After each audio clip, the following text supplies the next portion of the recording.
Hello. So this came to my attention this week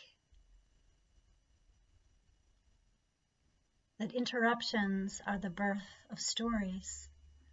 Interruptions are a place of growth and transformation. So I'm thinking about feeling into the interruptions that are happening all over for everyone right now. Some more so, some less. And the stories that are coming out of this time, the stories that will be told for years and decades, perhaps even generations to come. And the stories of loss and sadness and joy and laughing so hard you pee your pants. I hope there's those stories happening, being told. So this is a story about an interruption inside of the great interruption we are living. It was shared to me by storyteller Juliette Bruce recently, and it's a Sufi tale.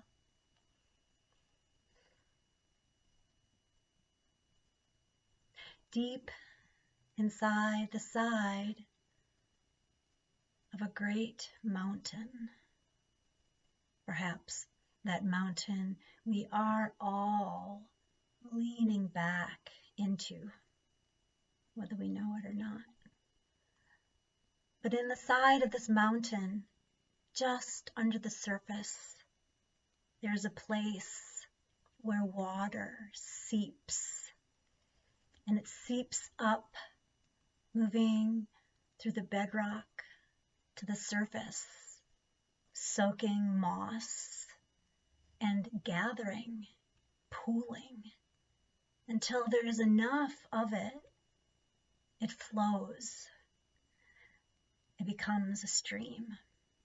And this stream races down the hillside, down the mountainside, gathering twigs, stones.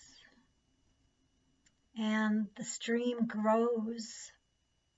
And the stream chuckles and gurgles and makes its own particular stream music. And people bathe in the stream, they drink from the stream, they wash their things in the stream. They pray to the stream. They leave offerings as the stream continues, making its path anew. There is no time for the stream, it just flows. So the stream flows down the mountainside, it flows through meadows, it flows through the wild mash of old forests that have their own stories. And eventually, after miles and miles and miles, the stream finds its way to the edge of a desert. And the stream just thinks it can continue onward as it has always. But as the stream presses into the desert, it's absorbed by the sand. The stream cannot move further. It just pools and gurgles and sinks into the morass of sand. It ceases its journey. And the stream cannot remember a time when it was not a stream. It has always been a stream, it thinks.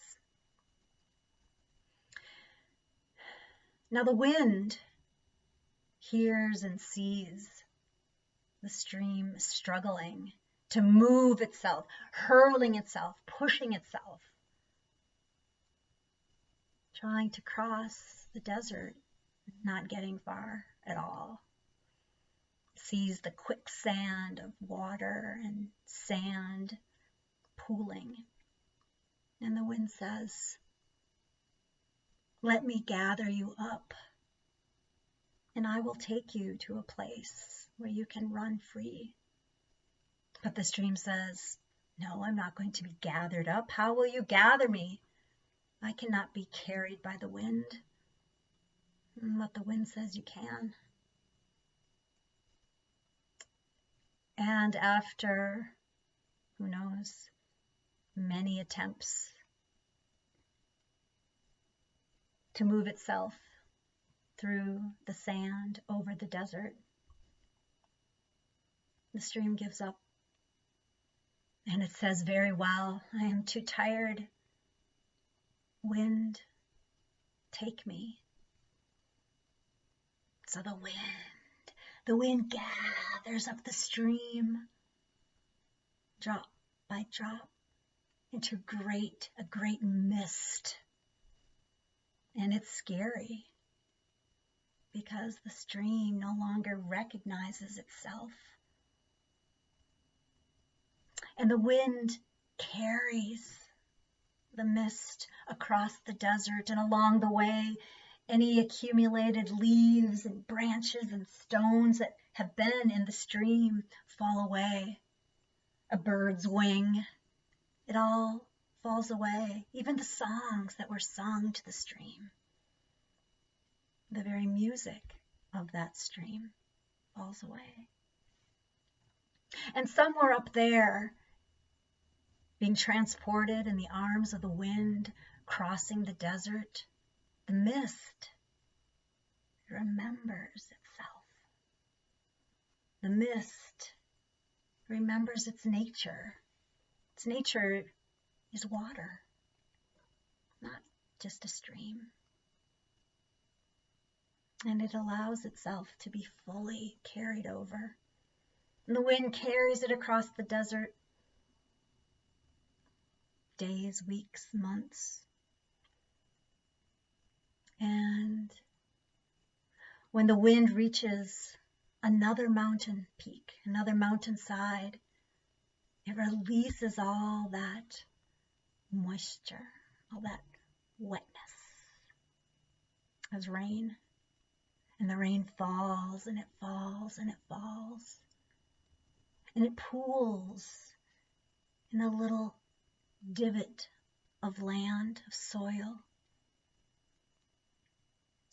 And after a time, it begins to run down, gathering momentum, and becoming a stream again.